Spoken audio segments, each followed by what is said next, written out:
Welcome to P. Agarwal editorial. So, the first article that we are going to discuss today is related to the court ruling with no room for gender justice. तो basically इस article में हम क्या देख रहे हैं कि 1983 में जो सेक्शन 498 एक करके जो आर्टिकल बना था, पहले तब इंट्रोड्यूस किया गया था। क्योंकि डाउरी के केसेस बहुत ज़्यादा बढ़ते जा रहे थे, सेवियर डोमेस्टिक वायलेंस केसेस आ रहे थे।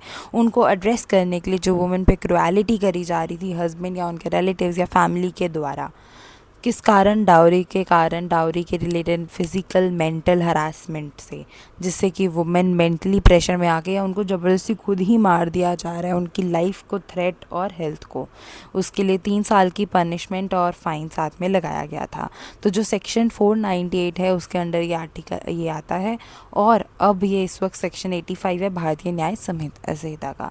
ठीक है, तो what the Allahabad high court and supreme court did, तो इन्होंने भाई 2 महीने का कूल ऑफ पीरियड लगा दिया कंप्लेंट के बाद, एक ब्लैंकेट प्रोटेक्शन दे दिया कि उसको खुद से, चाहे उसके खिलाफ आपके पास पक्के से पक्का सबूत है, पर लेकिन 2 महीने तक आप हाथ नहीं लगा सकते उसको, कोई अरेस्ट नहीं कर सकता, कोई कर्सिव एक्शन लिया ही नहीं जा सकता उस टाइम पे डायरेक्ट। और फिर साथ में कह रहे हैं कि फैमिली वेलफेयर कमेटीज़ बनाए ऐसी कंप्लेंट्स को हैंडल करने के लिए। भाई क्रिमिनल केस है, ये नहीं है कि हम डिवोर्स वगैरह के केसेस नहीं है।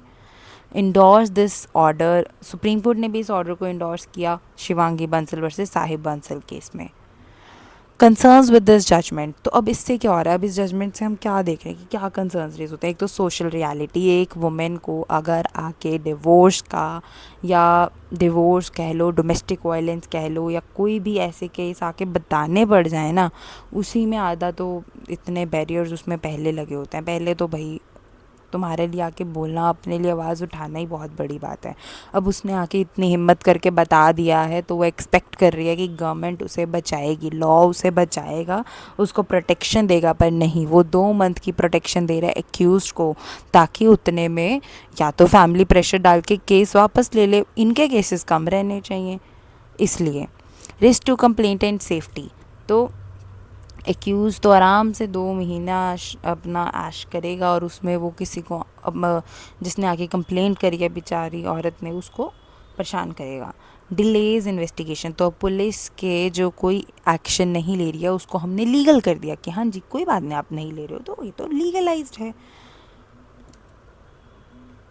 ऑल्टरनेटिव डिस्प्यूट रेजोल्यूशन जो है ना, जैसे कि मीडिएशन वगैरह, ये डिवोर्स या कस्टडी के डिस्प्यूट्स में अच्छे लगते हैं, उनमें फिर भी इतना डोमेस्टिक वायलेंस का केस नहीं चल रहा है। क्रिमिनल केसेस में ये सब चीज़ें सही नहीं लगती हैं कि आप सीरियस वायलेंस या क्रुएलिटी जहाँ पे चल रही है वहाँ क्रिमिनल इन्वेस्टिगेशन की ज़रूरत है, वो भी जल्द से जल्द। मिसयूज़ नैरेटिव, फिर ये बहुत नैरेटिव फैला रखे कि हाँ मिसयूज़ करा जा रहा है इसका। भाई मिसयूज़ क्या करा जा रहा है, एक औरत को आगे बताने में इतनी मुश्किलें आ जाती हैं, और फिर हम कह रहे हैं मिसयूज़ किया जाता है।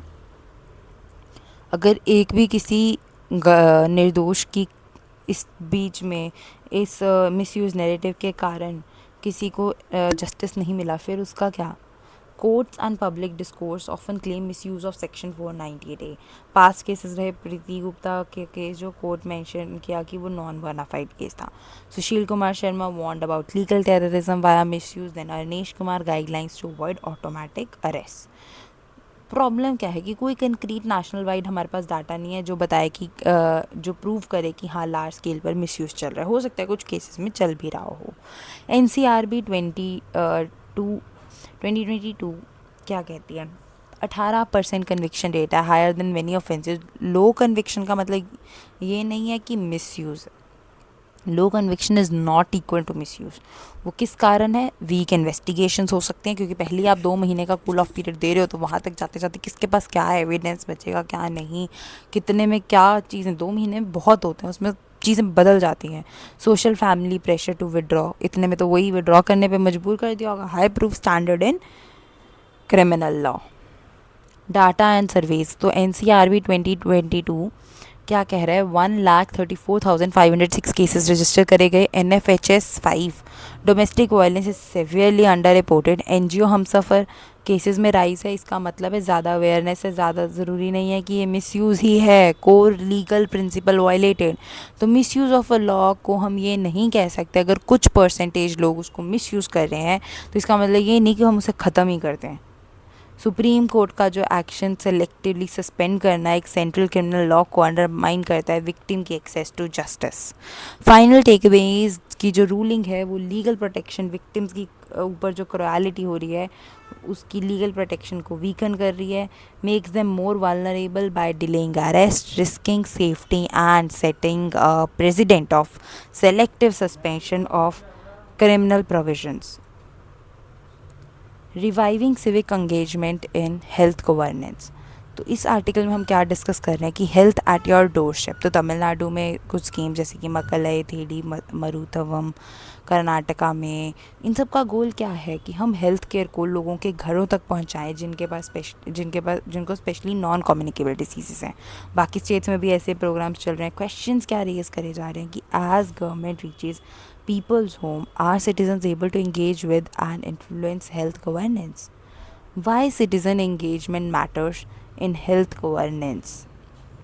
हेल्थ गवर्नेंस अब क्या इन्वॉल्व कर रही है? Civil society, professional bodies, unions, ना कि सिर्फ गवर्नमेंट। तो पब्लिक पार्टिसिपेशन जो है वो अफर्म करती है डिग्निटी और सेल्फ रिस्पेक्ट। हम काउंटर कर रहे हैं नॉलेज एंड इक्वालिटी को और स्ट्रेंथन करें डेमोक्रेसी। बेनिफिट्स क्या रहते हैं इंक्लूसिव पार्टिसिपेशन की? एक तो अकाउंटेबिलिटी बढ़ती है, करप्शन कम होता है, स्ट्रॉन्गर ट्रस्ट और कोलैबोरेशन बनता है कम्युनिटीज़ में और हेल्थ वर्कर्स में।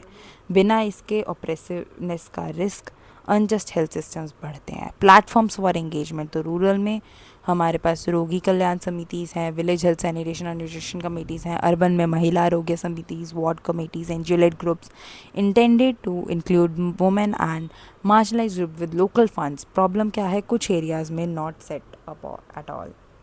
जहाँ एग्जिस्ट कर रहे हैं वहाँ पे मीटिंग्स नहीं हो रही हैं, क्लियर रोल्स नहीं है, फंड्स की प्रॉब्लम है, वीक कोऑर्डिनेशन है। Core problem is the mindset. जो पॉलिसी मेकर्स और प्रोवाइडर्स हैं वो ऐसे सोचते हैं कम्युनिटीज़ को कि वो पैसिव बेनिफिशरीज, एक्टिव पार्टनर्स नहीं हैं। तो हम सक्सेस जो है हम इससे देखते हैं कि टारगेट्स हमने कितने रीच किए, ना कि कितने लोग इन्वॉल्व थे या कितनी सर्विसेज एक्सपीरियंस्ड थी ना।